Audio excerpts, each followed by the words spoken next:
பரிசுத்த வேதாகமத்தில் சுவிசேஷ புத்தகங்களிலும் அப்போஸ்தல நடபடிகளிலும் பதிவு செய்யப்பட்டுள்ள பிரகாரம் இயேசுவும் அவருடைய சீடர்களும் செய்த அற்புதங்களை தியானிக்க உங்களை வரவேற்கிறோம்.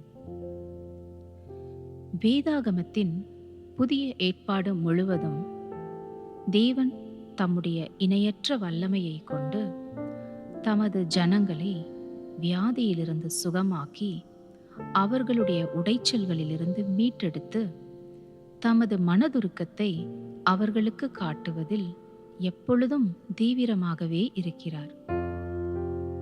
இயேசு தம்முடைய தெய்வீக அதிகாரத்தை கொண்டு சரீர பிரகாரமான நோய்களை குணமாக்கியதோடு மனம் மற்றும் உணர்ச்சி ரீதியான பிணிகளையும் குணமாக்கினார்.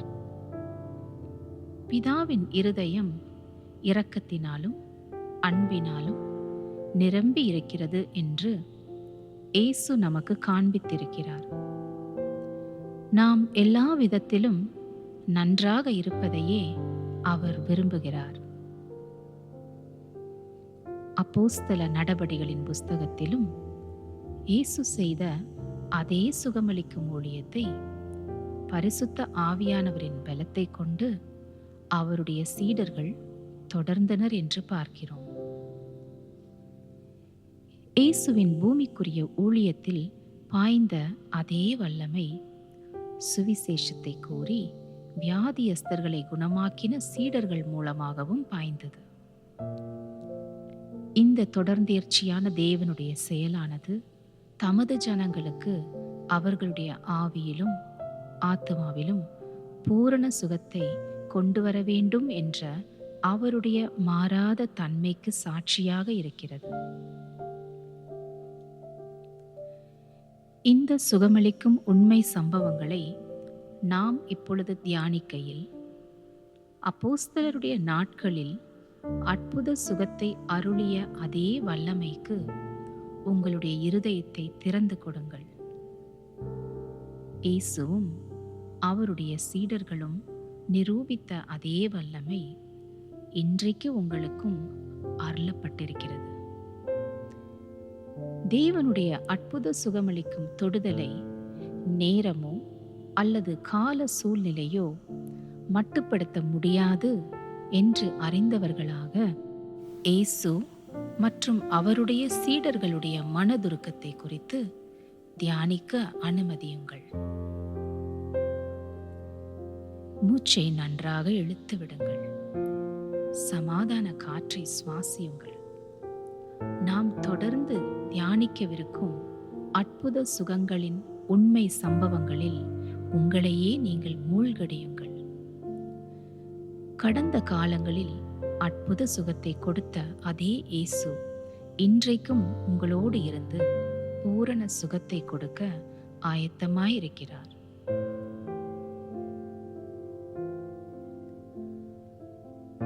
மத்தேயு 8:2-3 வரை.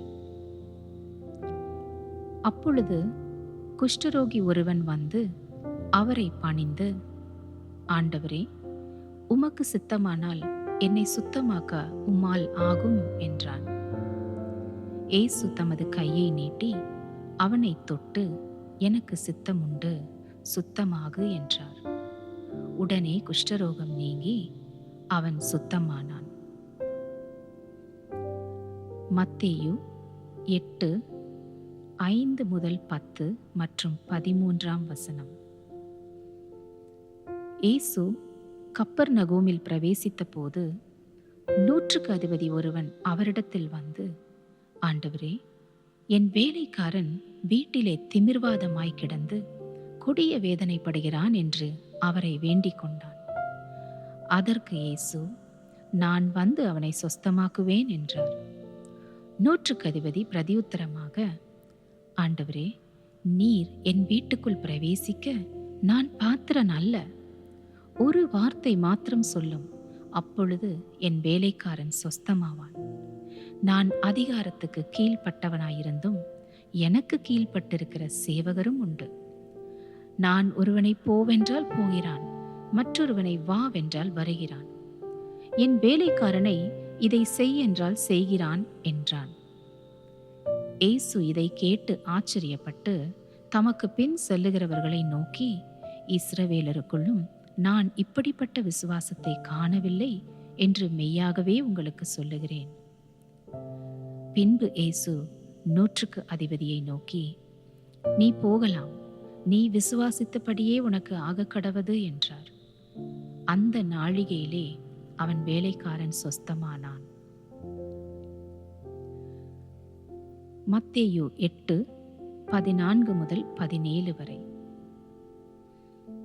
இயேசு பேதுருவின் வீட்டிலே வந்து அவன் மாமி ஜுரமாய் கிடக்கிறதை கண்டார்.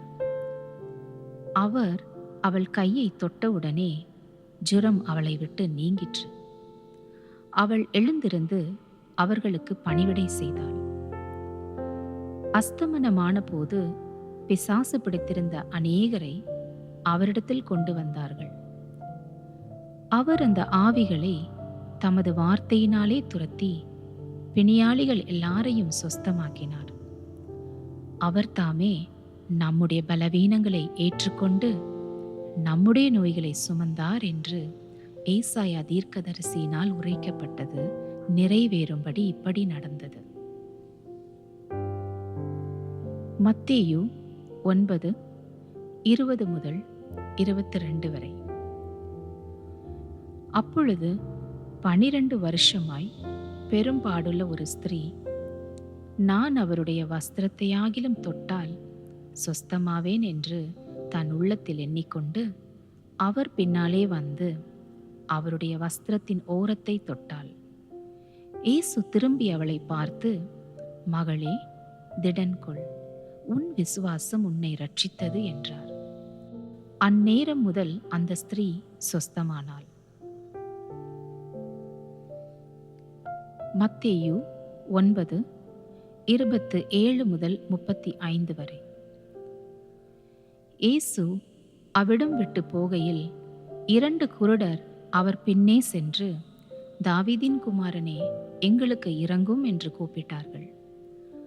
அவர் வீட்டிற்கு வந்த பின்பு அந்த குருடர் அவரிடத்தில் வந்தார்கள். இயேசு அவர்களை நோக்கி, இதை செய்ய எனக்கு வல்லமை உண்டென்று விசுவாசிக்கிறீர்களா என்று கேட்டார். அதற்கு அவர்கள், ஆம், விசுவாசிக்கிறோம் ஆண்டவரே என்றார்கள். அப்பொழுது அவர்களுடைய கண்களை அவர் தொட்டு, உங்கள் விசுவாசத்தின்படி உங்களுக்கு ஆக கடவது என்றார். உடனே அவர்களுடைய கண்கள் திறக்கப்பட்டது. இதை ஒருவரும் அறியாதபடிக்கு எச்சரிக்கையாய் இருங்கள் என்று இயேசு அவர்களுக்கு கண்டிப்பாய் கட்டளையிட்டார். அவர்களோ புறப்பட்டு அத்தேசம் எங்கும் அவருடைய கீர்த்தியை பிரசித்தம் பண்ணினார்கள். அவர்கள் புறப்பட்டு போகையில் பிசாசு பிடித்த ஊமையான ஒரு மனுஷனை அவரிடத்தில் கொண்டு வந்தார்கள். பிசாசு துரத்தப்பட்ட பின்பு ஊமையன் பேசினான். ஜனங்கள் ஆச்சரியப்பட்டு, இஸ்ரவேலில் இப்படி ஒரு காலம் காணப்படவில்லை என்றார்கள். பரிசேயரோ, இவன் பிசாசுகளின் தலைவனாலே பிசாசுகளை துரத்துகிறான் என்றார்கள். பின்பு இயேசு சகல பட்டணங்களையும் கிராமங்களையும் சுற்றி நடந்து ஜெப ஆலயங்களில் உபதேசித்து ராஜ்யத்தின் சுவிசேஷத்தை பிரசங்கித்து ஜனங்களுக்கு உண்டாயிருந்த சகல வியாதிகளையும் சகல நோய்களையும் நீக்கி அவர்களை சொஸ்தமாக்கினார். மார்க்கு 5:1 முதல் 13 வரை. பின்பு அவர்கள் கடலுக்கு அக்கறையில் உள்ள கதரேனருடைய நாட்டில் வந்தார்கள். அவர் படவிலிருந்து இறங்கினவுடனே அசுத்த ஆவியுள்ள ஒரு மனுஷன் பிரேத கல்லறைகளிலிருந்து அவருக்கு எதிராக வந்தான். அவனுடைய குடியிருப்பு கல்லறைகளிலே இருந்தது. அவனை சங்கிலிகளினாலும் கட்ட ஒருவனாலும் கூடாதிருந்தது. அவன் அநேகந்தரம் விலங்குகளினாலும் சங்கிலிகளினாலும் கட்டப்பட்டிருந்தும் சங்கிலிகளை முறித்து விலங்குகளை தகர்த்து போடுவான். அவனை அடக்க ஒருவனாலும் கூடாதிருந்தது. அவன் எப்பொழுதும் இரவும் பகலும் மலைகளிலும் கல்லறைகளிலும் இருந்து கூக்குரலிட்டு கல்லுகளினாலே தன்னை காயப்படுத்தி கொண்டிருந்தான். அவன் இயேசுவை தூரத்திலே கண்டபோது ஓடி வந்து அவரை பணிந்து கொண்டு, இயேசுவே, உன்னதமான தேவனுடைய குமாரனே, எனக்கும் உமக்கும் என்ன? என்னை வேதனைப்படுத்தாதபடிக்கு தேவன் பேரில் உமக்கு ஆணை என்று மிகுந்த சத்தமிட்டு சொன்னான். ஏனெனில் அவர் அவனை நோக்கி, அசுத்த ஆவியே, இந்த மனுஷனை விட்டு புறப்பட்டு போ என்று சொல்லியிருந்தார். அப்பொழுது அவர் அவனை நோக்கி, உன் பேர் என்னவென்று கேட்டார். அதற்கு அவன், நாங்கள் அநேகராயிருக்கிறபடியால் என் பேர் லேகியோன் என்று சொல்லி தங்களை அந்த திசையிலிருந்து துரத்திவிடாதபடிக்கு அவரை மிகவும் வேண்டிக் கொண்டான். அப்பொழுது அவ்விடத்தில் மலை அருகே அநேகம் பன்றிகள் கூட்டமாக மேய்ந்து கொண்டிருந்தது. அந்த பிசாசுகள் எல்லாம் அவரை நோக்கி, பன்றிகளுக்குள்ளே போகும்படி அவைகளுக்குள்ளே எங்களை அனுப்பும் என்று அவரை வேண்டிக் கொண்டன. இயேசு அவைகளுக்கு உத்தரவு கொடுத்தவுடனே அசுத்த ஆவிகள் புறப்பட்டு பன்றிகளுக்குள் போயின. உடனே ஏறக்குறைய 2000 பன்றிகள் உள்ள அந்த கூட்டம் உயர்ந்த மேட்டிலிருந்து ஓடி கடலிலே பாய்ந்து கடலில் அமிழ்ந்து மாண்டது. மார்க்கு 5:25 முதல் 29 மற்றும் 34 வசனங்கள். அப்பொழுது 12 வருஷமாய் பெரும்பாடுள்ள ஒரு ஸ்திரீ அநேக வைத்தியர்களால் மிகவும் வருத்தப்பட்டு தனக்கு உண்டானவைகளை எல்லாம் செலவழித்தும் சற்றாகிலும் குணமடையாமல் அதிக வருத்தப்படுகிற பொழுது இயேசுவை குறித்து கேள்விப்பட்டு, நான் அவருடைய வஸ்திரங்களையாகிலும் தொட்டால் சொஸ்தமாவேன் என்று சொல்லி ஜன கூட்டத்துக்குள்ளே அவருக்கு பின்னாக வந்து அவருடைய வஸ்திரத்தை தொட்டாள். உடனே அவளுடைய உதிரத்தின் ஊறல் நின்று போயிற்று. அந்த வேதனை நீங்கி ஆரோக்கியம் அடைந்ததை அவள் தன் சரீரத்தில் உணர்ந்தாள். அவர் அவளை பார்த்து, மகளே, உன் விசுவாசம் உன்னை ரட்சித்தது.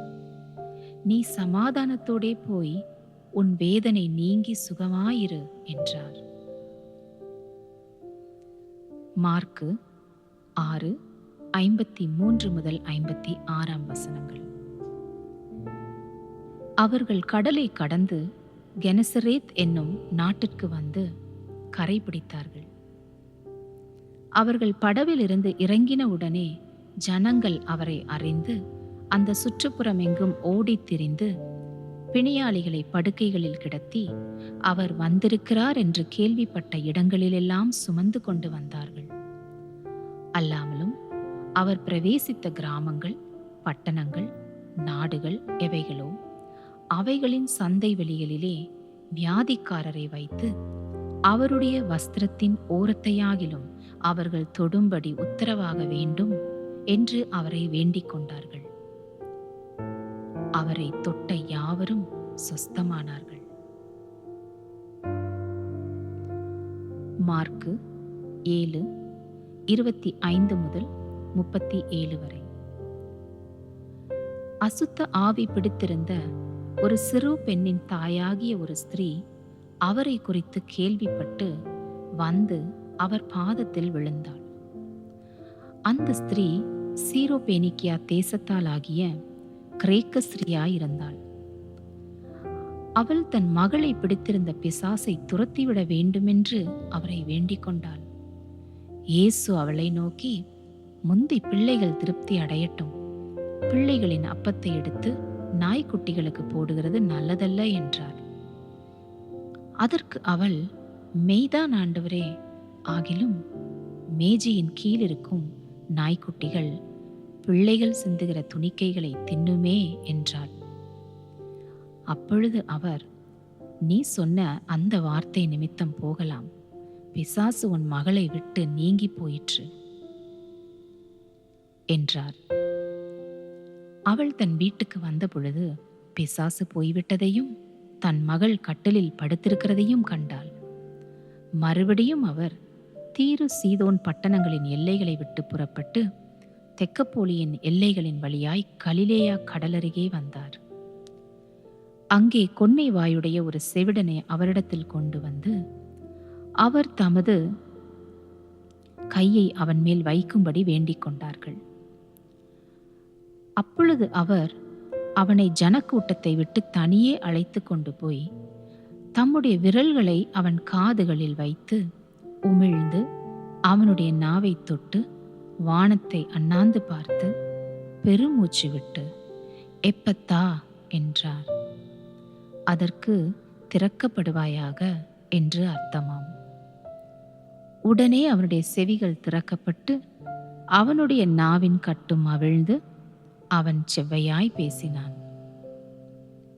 அதை ஒருவருக்கும் சொல்ல வேண்டாம் என்று அவர்களுக்கு கட்டளையிட்டார்.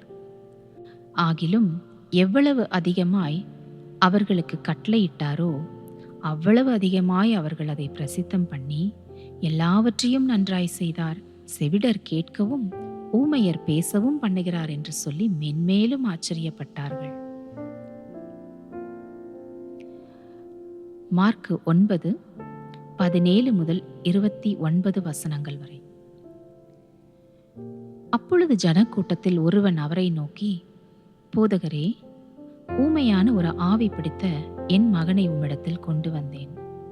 அது அவனை எங்கே பிடித்தாலும் அங்கே அவனை அலைக்கழிக்கிறது. அப்பொழுது அவன் நுரை தள்ளி பல்லை கடித்து சோர்ந்து போகிறான்.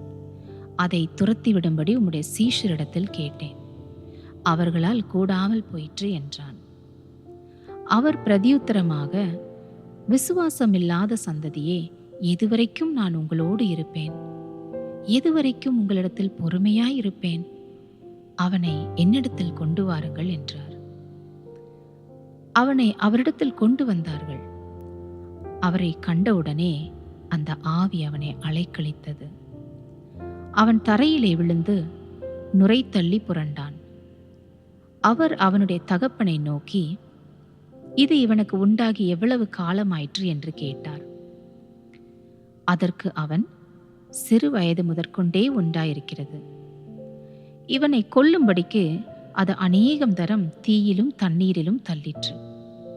நீர் ஏதாகிலும் செய்யக்கூடுமானால் எங்கள் மேல் மனதிறங்கி எங்களுக்கு உதவி செய்ய வேண்டும் என்றான்.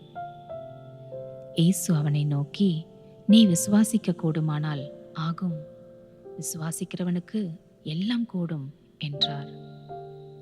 உடனே பிள்ளையின் தகப்பன், விசுவாசிக்கிறேன் ஆண்டவரே, என் அவிசுவாசம் நீங்கும்படி உதவி செய்யும் என்று கண்ணீரோடே சத்தமிட்டு சொன்னான். அப்பொழுது ஜனங்கள் கூட்டமாக ஓடி வருகிறதை இயேசு கண்டு அந்த அசுத்த ஆவியை நோக்கி, ஊமையும் செவிடுமான ஆவியே, இவனை விட்டு புறப்பட்டு போ, இனி இவனுக்குள் போகாதே என்று நான் உனக்கு கட்டளையிடுகிறேன் என்று அதட்டினார். அப்பொழுது அது சத்தமிட்டு அவனை மிகவும் அலைக்கழித்து புறப்பட்டு போயிற்று. அவன் செத்துப்போனான் என்று அநேகர் சொல்லத்தக்கதாக செத்தவன் போல கிடந்தான். இயேசு அவன் கையை பிடித்து அவனை தூக்கினார். உடனே அவன் எழுந்திருந்தான். வீட்டில் அவர் பிரவேசித்த பொழுது அவருடைய சீடர்கள் அதை துரத்திவிட எங்களால் ஏன் கூடாமல் போயிற்று என்று அவரிடத்தில் தனித்து கேட்டார்கள். அதற்கு அவர், இவ்வகை பிசாசு ஜெபத்தினாலும் உபவாசத்தினாலுமே அன்றி மற்றெவ்விதத்தினாலும் புறப்பட்டு போகாது என்றார். லூக்கா 4:16 முதல் 21 வசனம் வரை. தாம் வளர்ந்த ஊராகிய நாசரேத்துக்கு அவர் வந்து தம்முடைய வழக்கத்தின்படியே ஓய்வு நாளில் ஜெப ஆலயத்திலே பிரவேசித்து வாசிக்க எழுந்து நின்றார். அப்பொழுது ஏசாயா தீர்க்கதரிசியின் புஸ்தகம் அவரிடத்தில் கொடுக்கப்பட்டது. அவர் புஸ்தகத்தை விரித்தபோது, கர்த்தருடைய ஆவியானவர் என் மேல் இருக்கிறார், தரித்திரருக்கு சுவிசேஷத்தை பிரசங்கிக்கும்படி என்னை அபிஷேகம் பண்ணினார், இருதயம் நறுங்குண்டவர்களை குணமாக்கவும், சிறைப்பட்டவர்களுக்கு விடுதலையையும், குருடருக்கு பார்வையையும் பிரசித்தப்படுத்தவும், நொறுங்குண்டவர்களை விடுதலையாக்கவும், கர்த்தருடைய அனுக்கிரக வருஷத்தை பிரசித்தப்படுத்தவும் என்னை அனுப்பினார் என்று எழுதியிருக்கிற இடத்தை அவர் கண்டு வாசித்து புஸ்தகத்தை சுருட்டி பணிவிடைக்காரனிடத்தில் கொடுத்து உட்கார்ந்தார். ஜெப ஆலயத்தில் உள்ள எல்லாருடைய கண்களும் அவர் மேல் நோக்கமாயிருந்தது. அப்பொழுது அவர் அவர்களோடே பேசத் தொடங்கி, உங்கள் காதுகள் கேட்க இந்த வேத வாக்கியம் இன்றைய தினம் நிறைவேறிற்று என்றார். லூக்கா 4:33 முதல் 36 வரை. ஜெப ஆலயத்திலே அசுத்த ஆவி பிடித்திருந்த ஒரு மனுஷன் இருந்தான். அவன், ஐயோ, நசரேயனாகிய இயேசுவே, எங்களுக்கும் உமக்கும் என்ன? எங்களை கெடுக்கவா வந்தீர்? உம்மை இன்னார் என்று அறிவேன். நீர் தேவனுடைய பரிசுத்தர் என்று உரத்த சத்தமிட்டான். அதற்கு இயேசு, நீ பேசாமல் இவனை விட்டு புறப்பட்டு போ என்று அதை அதட்டினார். அப்பொழுது பிசாசு அவனை ஜனங்களின் நடுவே விழத்தள்ளி அவனுக்கு ஒரு சேதமும் செய்யாமல் அவனை விட்டு போய்விட்டது. எல்லாரும் ஆச்சரியப்பட்டு, இது என்ன வார்த்தையோ? அதிகாரத்தோடும் வல்லமையோடும் அசுத்தாவிகளுக்கும் கட்டளையிடுகிறார், அவைகள் புறப்பட்டு போகிறதே என்று ஒருவரோடொருவர் பேசிக்கொண்டார்கள். லூக்கா 4:38 முதல் 39 வரை. பின்பு அவர் ஜெப ஆலயத்தை விட்டு புறப்பட்டு சீமோன் வீட்டில் பிரவேசித்தார். சீமோனுடைய மாமி கடும் ஜுரமாய் கிடந்தாள். அவளுக்காக அவரை வேண்டிக் கொண்டார்கள். அவர் அவளிடத்தில் குனிந்து நின்று ஜுரம் நீங்கும்படி கட்டளையிட்டார். அது அவளை விட்டு நீங்கிற்று. உடனே அவள் எழுந்திருந்து அவர்களுக்கு பணிவிடை செய்தாள். லூக்கா 4:40 முதல் 41 வரை. சூரியன் அஸ்தமித்த போது ஜனங்கள் எல்லாரும் தங்களுக்குள்ளே பல பல வியாதிகளால் வருத்தப்பட்டவர்களை அவரிடத்தில் கொண்டு வந்தார்கள். அவர்கள் ஒவ்வொருவர் மேலும் அவர் தம்முடைய கைகளை வைத்து அவர்களை சொஸ்தமாக்கினார். பிசாசுகளும் நீர் தேவனுடைய குமாரனாகிய கிறிஸ்து என்று சத்தமிட்டு அநேகரை விட்டு புறப்பட்டது. அவரை கிறிஸ்து என்று பிசாசுகள் அறிந்திருந்தபடியால் அவர் அவைகளை பேச ஒட்டாமல் அதட்டினார். லூக்கா 6:6 முதல் 10 வரை. வேறொரு ஓய்வு நாளிலே அவர் ஜெப ஆலயத்தில் பிரவேசித்து உபதேசித்தார். அங்கே சூம்பின வலது கையை உடைய ஒரு மனுஷன் இருந்தான். அப்பொழுது வேதபாரகரும் பரிசேயரும் அவரிடத்தில் குற்றம் பிடிக்கும்படி ஓய்வு நாளில் சொஸ்தமாக்குவாரோ என்று அவர் மேல் நோக்கமாயிருந்தார்கள். அவர்களுடைய சிந்தனைகளை அவர் அறிந்து சூம்பின கையையுடைய மனுஷனை நோக்கி, நீ எழுந்து நடுவே நில் என்றார். அவன் எழுந்து நின்றான். அப்பொழுது இயேசு அவர்களை நோக்கி, நான் உங்களிடத்தில் ஒன்று கேட்கிறேன். ஓய்வு நாட்களில் நன்மை செய்வதோ தீமை செய்வதோ, ஜீவனை காப்பதோ அழிப்பதோ எது நியாயம் என்று கேட்டு அவர்கள் எல்லாரையும் சுற்றி பார்த்து அந்த மனுஷனை நோக்கி, உன் கையை நீட்டு என்றார். அப்படியே அவன் தன் கையை நீட்டினான். உடனே அவன் கை மறு கையை போல சுஸ்தமாயிற்று. லூக்கா 6:17 முதல் 19 வரை. பின்பு அவர் அவர்களுடனே கூட இறங்கி சமனான ஒரு இடத்திலே நின்றார். அங்கே அவருடைய சீஷரில் அநேகம் பேரும் அவருடைய உபதேசத்தை கேட்கும் படிக்கும் தங்கள் வியாதிகளினின்று குணமாக்கப்படும்படிக்கும் யூதேயா தேசத்து திசைகள் யாவற்றிலிருந்தும் எருசலேம் நகரத்திலிருந்தும் தீரு சீதோன் பட்டணங்கள் இருக்கிற கடலோரத்தில் இருந்தும் வந்தவர்களாகிய திரளான ஜனங்களும் இருந்தார்கள். அசுத்த ஆவிகளால் வாதிக்கப்பட்டவர்களும் வந்து ஆரோக்கியமடைந்தார்கள். அவரிடத்திலிருந்து வல்லமை புறப்பட்டு எல்லாரையும் குணமாக்கினபடியினாலே ஜனங்கள் யாவரும் அவரை தொடும்படிக்கு வகை தேடினார்கள். லூக்கா 13:11-17 வரை. அப்பொழுது 18 வருஷமாய் பலவீனப்படுத்தும் ஆவியை கொண்ட ஒரு ஸ்திரீ அங்கே இருந்தாள். அவள் எவ்வளவும் நிமிரக்கூடாத கூனியாயிருந்தாள். இயேசு அவளை கண்டு தம்மிடத்தில் அழைத்து, ஸ்திரீயே, உன் பலவீனத்தினின்று விடுதலையாக்கப்பட்டாய் என்று சொல்லி அவள் மேல் தமது கைகளை வைத்தார். உடனே அவள் நிமிர்ந்து தேவனை மகிமைப்படுத்தினாள். இயேசு ஓய்வு நாளிலே சொஸ்தமாக்கினபடியால் ஜெப ஆலய தலைவன் கோபமடைந்து ஜனங்களை நோக்கி, வேலை செய்கிறதற்கு 6 நாள் உண்டே, அந்த நாட்களிலே நீங்கள் வந்து சொஸ்தமாக்கிக் கொள்ளுங்கள், ஓய்வு நாளிலே அப்படி செய்யலாகாது என்றான். கர்த்தர் அவனுக்கு பிரதியுத்தரமாக, மாயக்காரனே, உங்களில் எவனும் ஓய்வு நாளில் தன் எருதையாவது தன் கழுதையாவது தொழுவத்திலிருந்து அவிழ்த்து கொண்டு போய் அதற்கு தண்ணீர் காட்டுகிறதில்லையா? இதோ, சாத்தான் 18 வருஷமாய் கட்டியிருந்த ஆபிரகாமின் குமாரத்தியாகிய இவளை ஓய்வு நாளில் இந்த கட்டிலிருந்து அவிழ்த்துவிட வேண்டியது இல்லையா என்றார். அவர் அப்படி சொன்னபோது அவரை விரோதித்திருந்த அனைவரும் வெட்கப்பட்டார்கள். ஜனங்கள் எல்லாரும் அவரால் செய்யப்பட்ட சகல மகிமையான செய்கைகளை குறித்தும் சந்தோஷப்பட்டார்கள்.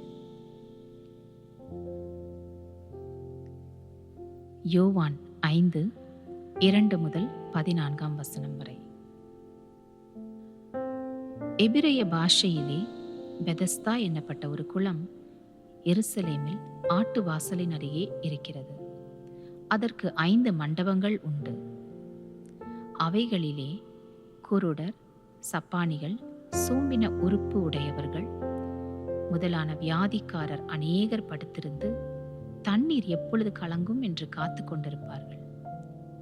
ஏனெனில் சில சமயங்களிலே தேவ தூதன் ஒருவன் அந்த குளத்திலே இறங்கி தண்ணீரை கலக்குவான். தண்ணீர் கலங்கின பின்பு யார் முந்தி அதில் இறங்குவானோ அவன் எப்பேற்பட்ட வியாதியஸ்தனாயிருந்தாலும் சொஸ்தமாவான். 38 வருஷம் வியாதி கொண்டிருந்த ஒரு மனுஷன் அங்கே இருந்தான். படுத்திருந்த அவனை இயேசு கண்டு, அவன் வெகுகாலமாய் வியாதியஸ்தன் என்று அறிந்து அவனை நோக்கி, சொஸ்தமாக வேண்டுமென்று விரும்புகிறாயா என்று கேட்டார். அதற்கு வியாதியஸ்தன், ஆண்டவரே, தண்ணீர் கலக்கப்படும் போது என்னை குளத்தில் கொண்டு போய் விடுகிறதற்கு ஒருவரும் இல்லை. நான் போகிறதற்குள்ளே வேறொருவன் எனக்கு முந்தி இறங்கி விடுகிறான் என்றான். இயேசு அவனை நோக்கி, எழுந்திரு, உன் படுக்கையை எடுத்துக்கொண்டு நட என்றார். உடனே அந்த மனுஷன் சொஸ்தமாகி தன் படுக்கையை எடுத்துக்கொண்டு நடந்து போனான். அந்த நாள் ஓய்வு நாளாயிருந்தது. ஆதலால் யூதர்கள் குணமாக்கப்பட்டவனை நோக்கி, இது ஓய்வு நாளாயிருக்கிறதே, படுக்கை எடுத்துக்கொண்டு போகிறது உனக்கு நியாயமல்ல என்றார்கள். அவன் அவர்களுக்கு பிரதியுத்தரமாக, என்னை சொஸ்தமாக்கினவர் உன் படுக்கையை எடுத்துக்கொண்டு நடவென்று எனக்கு சொன்னார் என்றான். அதற்கு அவர்கள், உன் படுக்கையை எடுத்துக்கொண்டு நடவென்று உன்னுடனே சொன்ன மனுஷன் யார் என்று அவனிடத்தில் கேட்டார்கள். சொஸ்தமாக்கப்பட்டவன் அவர் இன்னார் என்று அறியவில்லை. அவ்விடத்தில் ஜனங்கள் கூட்டமாயிருந்தபடியினால் இயேசு விலகியிருந்தார். அதற்கு பின்பு இயேசு அவனை தேவாலயத்திலே கண்டு, இதோ நீ சொஸ்தமானாய், அதிக கேடானதொன்றும் உனக்கு வராதபடி இனி பாவம் செய்யாதே என்றார். யோவான் 9:1-7 வரை. அவர் அப்புறம் போகையில் பிறவி குருடனாகிய ஒரு மனுஷனை கண்டார். அப்பொழுது அவருடைய சீஷர்கள் அவரை நோக்கி, ரபி, இவன் குருடனாய் பிறந்தது யார் செய்த பாவம்? இவன் செய்த பாவமோ இவனை பெற்றவர்கள் செய்த பாவமோ என்று கேட்டார்கள். இயேசு பிரதியுத்தரமாக, அது இவன் செய்த பாவமும் அல்ல, இவனை பெற்றவர்கள் செய்த பாவமும் அல்ல. தேவனுடைய கிரியைகள் இவனிடத்தில் வெளிப்படும் பொருட்டு இப்படி பிறந்தான். பகற்காலம் இருக்கும் மட்டும் நான் என்னை அனுப்பினவருடைய கிரியைகளை செய்ய வேண்டும். ஒருவனும் கிரியை செய்யக்கூடாத ராக்காலம் வருகிறது. நான் உலகத்தில் இருக்கையில் உலகத்திற்கு ஒளியாய் இருக்கிறேன் என்றார். இவைகளை சொல்லி அவர் தரையிலே துப்பி உமிழ் நீரினால் சேறுண்டாக்கி அந்த சேற்றை குருடனுடைய கண்களின் மேல் பூசி, நீ போய் சீலோவாம் குளத்திலே கழுவு என்றார். சீலோவாம் என்பதற்கு அனுப்பப்பட்டவன் என்று அர்த்தமாம். அப்படியே அவன் போய் கழுவி பார்வை அடைந்தவனாய் திரும்பி வந்தான்.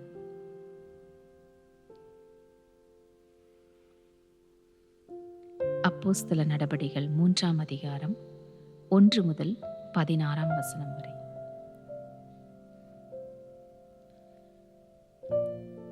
ஜெப வேளையாகிய 9ஆம் மணி நேரத்திலே பேதுருவும் யோவானும் தேவாலயத்துக்கு போனார்கள். அப்பொழுது தன் தாயின் வயிற்றிலிருந்து சப்பானியாய் பிறந்த ஒரு மனுஷனை சுமந்து கொண்டு வந்தார்கள். தேவாலயத்திலே பிரவேசிக்கிறவர்களிடத்தில் பிச்சை கேட்கும்படி நாள்தோறும் அவனை அலங்கார வாசல் என்னப்பட்ட தேவாலய வாசல் அண்டையிலே வைப்பார்கள். தேவாலயத்திலே பிரவேசிக்க போகிற பேதுருவையும் யோவானையும் அவன் கண்டு பிச்சை கேட்டான். பேதுருவும் யோவானும் அவனை உற்று பார்த்து, எங்களை நோக்கி பார் என்றார்கள். அவன் அவர்களிடத்தில் ஏதாகிலும் கிடைக்கும் என்று எண்ணி அவர்களை நோக்கி பார்த்தான். அப்பொழுது பேதுரு, வெள்ளியும் பொன்னும் என்னிடத்தில் இல்லை, என்னிடத்தில் உள்ளதை உனக்கு தருகிறேன். நசரேயனாகிய இயேசு கிறிஸ்துவின் நாமத்தினாலே நீ எழுந்து நட என்று சொல்லி வலது கையினால் அவனை பிடித்து தூக்கிவிட்டான். உடனே அவனுடைய கால்களும் கரடுகளும் பலன் கொண்டது. அவன் குதித்தெழுந்து நின்று நடந்தான். நடந்து குதித்து தேவனை துதித்து கொண்டு அவர்களுடனே கூட தேவாலயத்திற்குள் பிரவேசித்தான். அவன் நடக்கிறதையும் தேவனை துதிக்கிறதையும் ஜனங்கள் எல்லாரும் கண்டு தேவாலயத்தின் அலங்கார வாசலண்டையிலே பிச்சை கேட்க உட்கார்ந்திருந்தவன் இவன்தான் என்று அறிந்து அவனுக்கு சம்பவித்ததை குறித்து மிகவும் ஆச்சரியப்பட்டு பிரமித்தார்கள். குணமாக்கப்பட்ட சப்பானி பேதுருவையும் யோவானையும் பற்றி கொண்டிருக்கையில் ஜனங்கள் எல்லாரும் பிரமித்து சாலமோன் மண்டபம் என்னப்பட்ட மண்டபத்திலே அவர்களிடத்திற்கு ஓடி வந்தார்கள். பேதுரு அதை கண்டு ஜனங்களை நோக்கி, இஸ்ரவேலரே, இதை குறித்து நீங்கள் ஆச்சரியப்படுகிறது என்ன?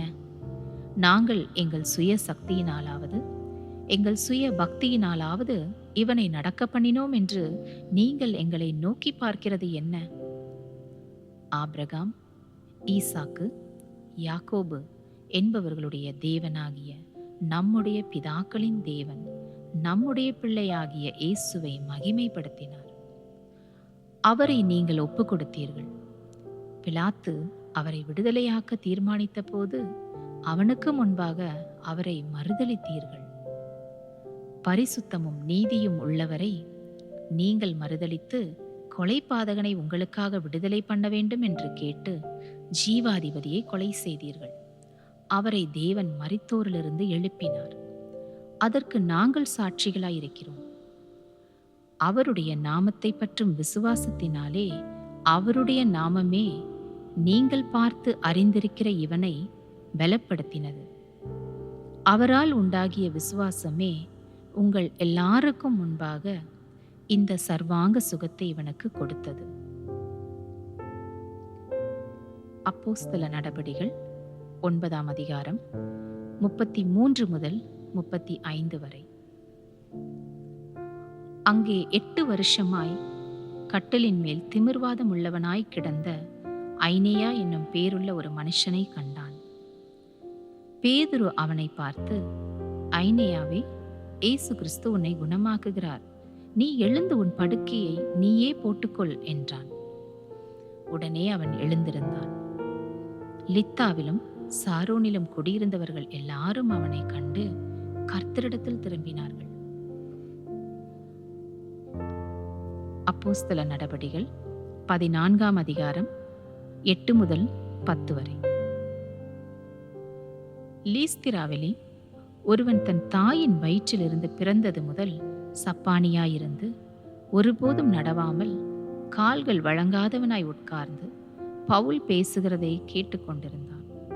அவனை பவுல் உற்று பார்த்து, ரட்சிப்புக்கு ஏற்ற விசுவாசம் அவனுக்கு உண்டென்று கண்டு, நீ எழுந்து காலூன்றி நிமிர்ந்து நில் என்று உரத்த சத்தத்தோடே சொன்னான். உடனே அவன் குதித்தெழுந்து நடந்தான். அப்போஸ்தலர் நடபடிகள் 19ஆம் அதிகாரம் 11 முதல் 12 வரை. பவுலின் கைகளினாலே தேவன் விசேஷித்த அற்புதங்களை செய்தருளினார். அவனுடைய சரீரத்திலிருந்து உருமால்களையும் கச்சைகளையும் கொண்டு வந்து வியாதிக்காரர் மேல் போட, வியாதிகள் அவர்களை விட்டு நீங்கி போயின. பொல்லாத ஆவிகளும் அவர்களை விட்டு புறப்பட்டன.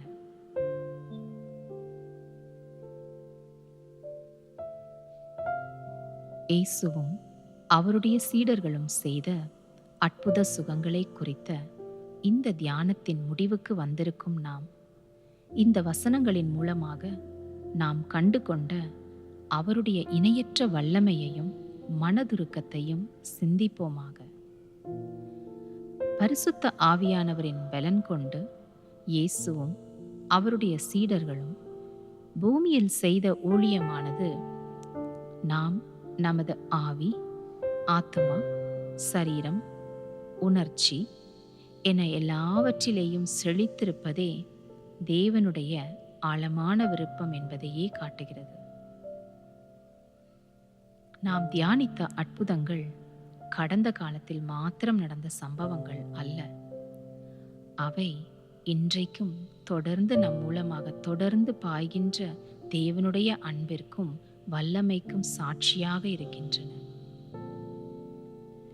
இயேசுவையும் அவருடைய சீடர்களையும் சந்தித்த ஒவ்வொருவருடைய வாழ்விலும் தெளிவாக செயலாற்றிய சுகமளிக்கும் வல்லமையானது பரிசுத்த ஆவியானவர் மூலமாக இன்றைக்கும் நமக்கு அருளப்பட்டிருக்கிறது.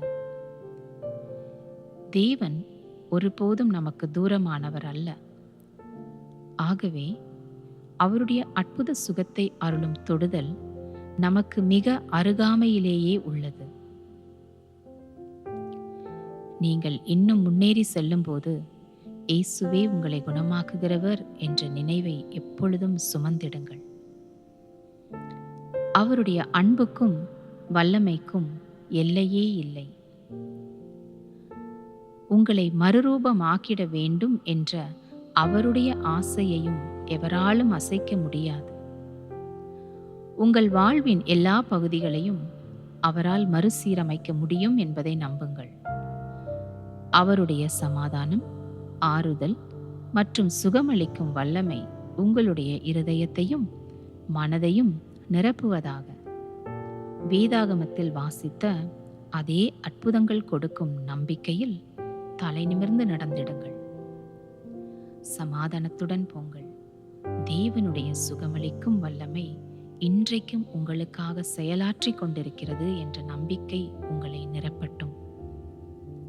தேவனுடைய சுகமளிக்கும் பிரசன்னமானது எப்பொழுதுமே உங்களோடு இருக்கிறது என்ற அறிவோடு சமாதானத்தில் நடந்திடுங்கள். உங்களை முற்றிலும் கழுவி சுத்திகரித்து முழுமையடைய செய்ய வேண்டும் என்ற அவருடைய விருப்பமும் மாறாதது.